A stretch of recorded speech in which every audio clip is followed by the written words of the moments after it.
décidé de s'impliquer fortement dans ce forum avec ces thématiques. Donc la thématique, comme il a été dit par ma collègue Zoubida Charouf et la vice-doyenne chargée de la recherche, élever une forêt, planter de l'eau, mis en avant le rôle essentiel des arbres dans l'attraction, la conservation et la régulation des eaux à l'échelle mondiale. Donc nous espérons que ce forum qui verra la contribution des experts dans leur domaine, des enseignants-chercheurs, des décideurs, des responsables, servira à faire connaître et progresser, explorer les multiples dimensions de cette relation vitale entre les arbres, les forêts, l'eau et la vie sur Terre. Nous exprimons notre profonde gratitude à toutes les personnes de bonne volonté, aux organisateurs, aux sponsors, aux partenaires qui ont contribué par leur engagement.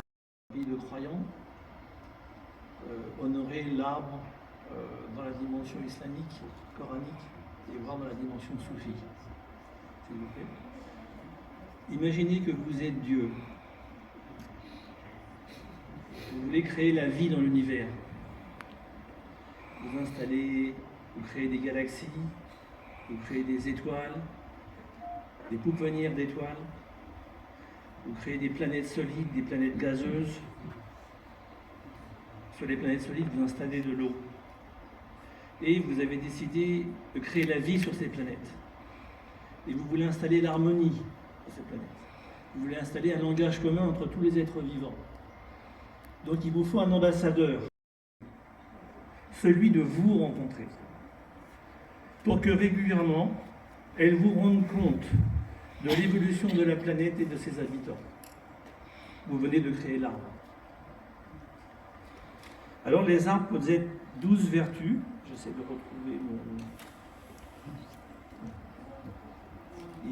La forêt enseigne la générosité. Tous les peuples qui vivent en forêt ou de la forêt savent que la forêt donne du bois, de la fraîcheur, de la chaleur pour ceux qui ont froid, de la fraîcheur pour ceux qui ont chaud, de la nourriture, de l'eau et surtout de la terre fertile. Voilà pour la générosité. Ensuite, deuxième vertu. La forêt réveille dans l'homme le sens du mystère de la création. Alors cette sensation est très claire auprès des grands arbres. Beaucoup plus claire auprès des grands arbres, qui installent naturellement dans la personne un état de méditation. C'est pourquoi dans toutes les traditions, quelle que soit la couleur de la peau des gens et quelle que soit leur culture, l'arbre est vénéré.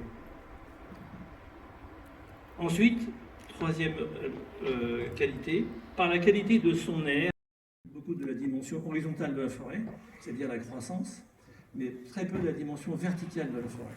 La forêt a une dimension verticale. Je connais peu de scientifiques, à part Ernst, qui s'occupent de ces dimensions verticales. La dimension verticale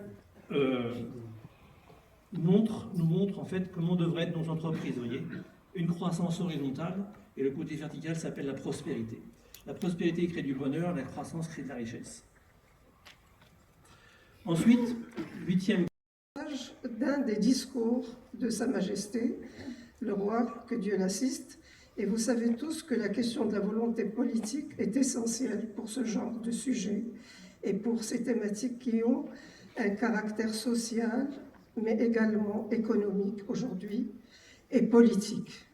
Et dans son discours, il dit « Notre souci constant d'améliorer la situation sociale générale et de relever les défis économiques n'a d'égal que notre engagement actif à préserver et à valoriser les ressources stratégiques de notre pays. En la matière, au premier chef, l'eau joue un rôle clé dans la dynamique du développement et dans la préservation de la stabilité. » Effectivement, aujourd'hui,